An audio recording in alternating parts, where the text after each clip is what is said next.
안녕하세요. 10분 책마루 안효정입니다. 오늘 함께할 책은 유은정 작가의 내가 예민한 게 아니라 네가 너무한 거야 라는 책입니다. 책 표지에 이런 내용이 있어요. 다른 사람의 인생을 미천으로 도박을 하려면 자신의 인생도 함께 걸어야 한다. 그것이 관계 등가 교환의 법칙이다. 인간관계에 대해서 어떤 내용이 쓰여 있는지 책 속 내용 일부를 함께 하겠습니다. 너까지 행복하면 내가 너무 속상하니까 너는 불행했으면 좋겠어. 내담자들을 보면 자기 자신을 공격하는 수식어 몇 가지가 있는데 대표적인 것이 예민하다는 표현이다. 예민한 사람은 크게 두 가지로 나뉜다. 첫 번째는 본래 가진 뜻처럼 기질적으로 예민한 사람이고, 두 번째는 주변의 환경이나 상황, 당면한 문제로 말미암아 뾰족해질 수밖에 없는 예민한 상태의 사람이다. 이 책에서 말하는 예민함은 선천적이고 기질적인 예민함이 아니다. 별것 아닌 일로 왜 이렇게 예민하게 굴어? 라고 타인이 무심코 집어던진 공을 덥석 받아든 채 마이보를 외치는 두 번째 경우에 대해 말하고자 한다. 정서적 폭력을 입힌 가해자와 심리적 내상을 입은 피해자가 뒤바뀌는 드라마틱한 순간이기 때문이다.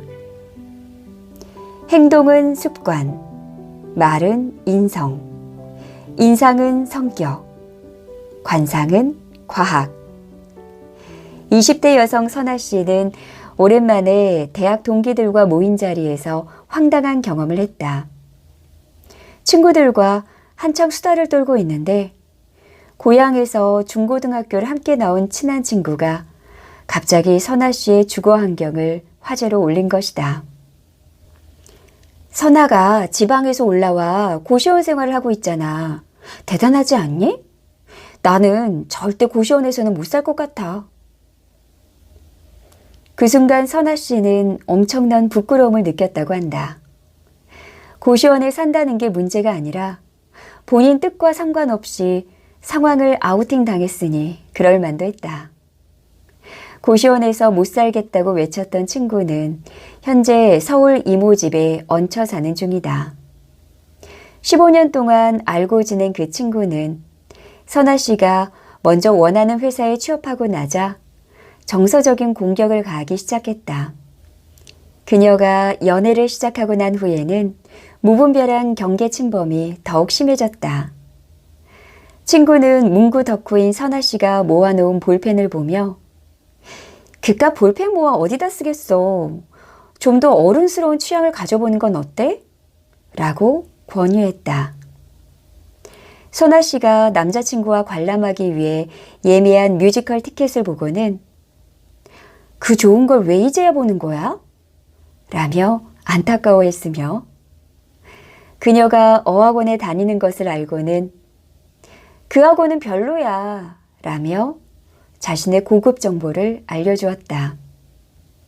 자, 선아 씨를 끔찍하게 생각해주는 친구의 말을 뒤집어 보자.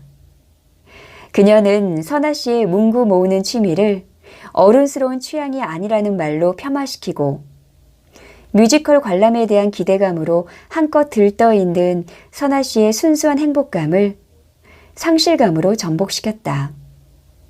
그것도 모자라 열심히 알아보고 등록한 어학원에 대해 그 학원은 별로야 라며 선아 씨의 선택에 의심을 심어주었다.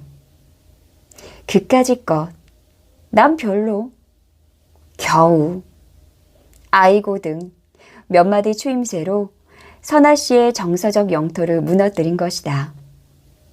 이것이 바로 흔히 말하는 우정 사기다. 논리적 대안, 합리적 의심, 진정한 위로라고 속삭이는 사람들의 말을 한마디로 정리하면 다음과 같다. 너까지 행복해지면 내가 너무 속상하잖아.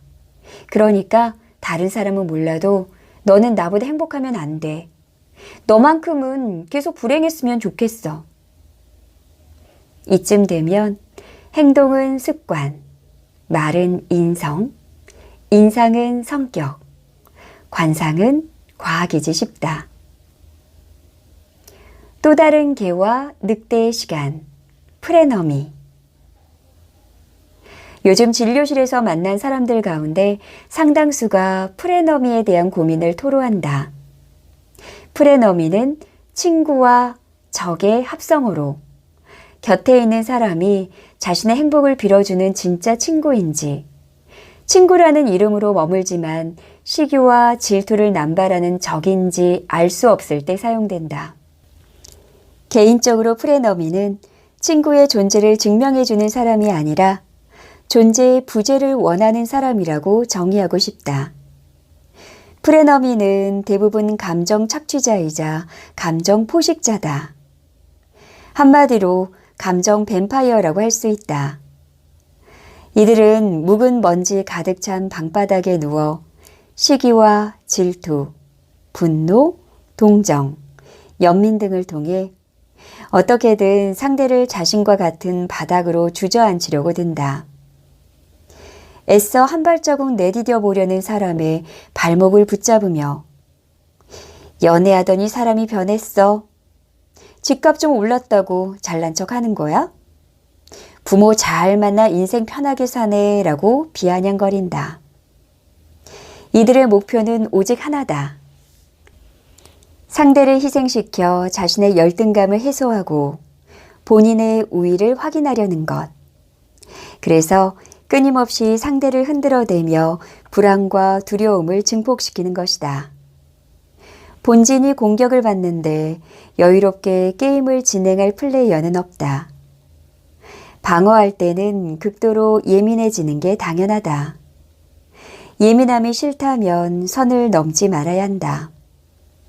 나는 그들에게 묻고 싶다. 무엇을 하고 싶은지, 어떻게 살고 싶다는 목표가 있는지, 자신의 꿈을 이루기 위해 발로 뛰어본 적은 있는지, 상대에게 진심을 다하고 자신의 일에 전력을 다한 적은 있는지 말이다. 자신이 그렇게 살지 못한다고 해서 꿈틀이라도 해보려는 사람에게 상실감을 안겨주고 무기력의 구렁텅이로 몰아넣는 비관론은 도대체 누구에게서 배운 것일까? 열심히 사는 사람을 격려하고 칭찬하지는 못할 망정, 그것을 단순한 운으로 폄하해서는 안 된다. 진지한 생각과 노력을 불편하다고 비웃는 그 버릇이 자기 자신은 물론 주변 사람까지 병들게 하고 있음을 알아야 한다. 지금 당신에게 필요한 3가지 각오. 혹시 지금까지의 글을 읽은 후 조금 복잡한 심경을 느끼는가? 자신 역시 언제든 감정 뱀파이어가 될 수 있음을, 친구를 가장한 적이 될 수 있음을, 예민한 쪽이 아니라 너무한 쪽에 설 수 있음을 알아차렸다면 다소 불편한 생각이 들 수도 있다. 이 글을 쓰는 나 또한 하루에도 몇 번씩 양쪽의 경계를 오고 간다. 나도 늘 친구를 가장한 적이 되지 않기 위해 정신을 바짝 차리려고 노력하지만 무의식적으로 선을 넘어가는 경우가 있다. 의도치 않게 상대가 가진 것을 깎아내리거나 수동적이고 간접적인 공격으로 지인을 당황하게 만드는 시기다.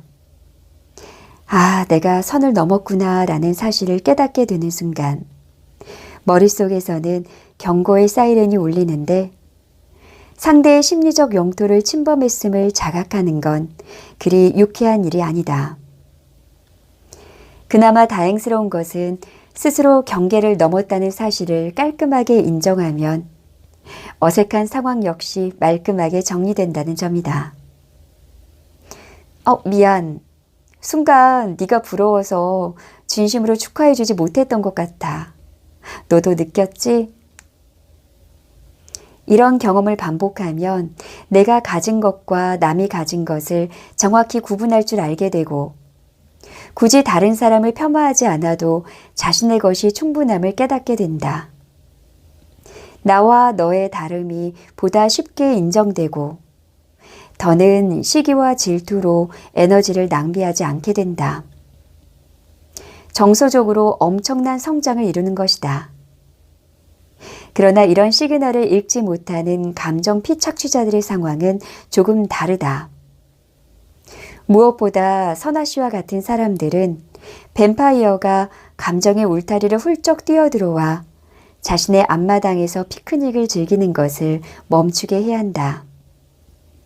이들은 자신이 원할 때 언제든 문을 열고 들어갈 수 있게 당신의 시간이나 감정을 24시간 개방해 놓았을 것이다.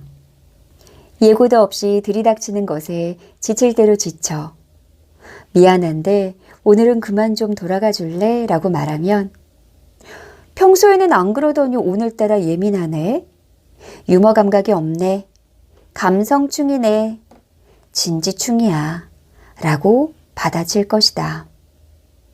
친구이기에 가족이기에 믿고 찾아왔는데 이렇게 상처를 주냐고 하면서 자신의 예의 없음과 무례함에 대한 책임을 오히려 당신에게 돌릴 것이다. 그 친구만 만나면 자꾸 예민해지고 기분이 나빠지는데 이유를 모르겠다는 선아 씨에게 말했다. 선아 씨는 지금 이유 없이 예민한 게 아니에요. 친구의 개념 없는 말과 행동이 자꾸 선아 씨를 자극해 신경을 뾰족하게 만들고 있어요. 선아 씨가 예민한 게 아니라 그 친구가 너무한 거예요. 혼자 잘해주고 상처받는 일에 지쳤다면 이제는 자신의 감정 용토를 지키는 힘을 키워야 한다. 예민하게 보이지 않을까? 까칠하게 보이지 않을까? 외면당하지 않을까 하는 걱정으로 자신을 방어하고 감정의 영역을 지키는 것에 소극적일 필요는 없다.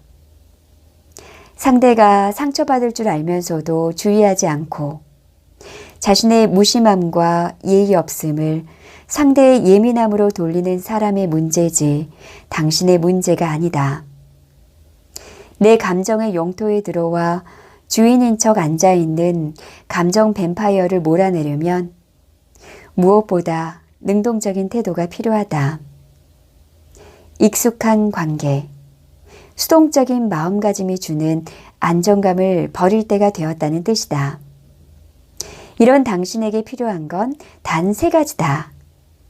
첫 번째, 침범당한 내 감정의 영역을 회복하겠다는 단호함.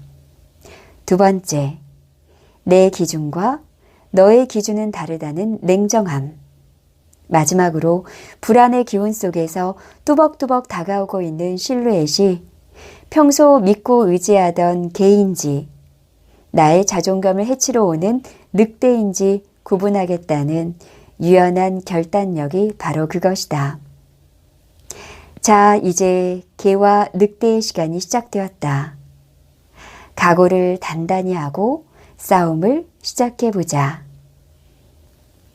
지금까지 10분 책말이었습니다.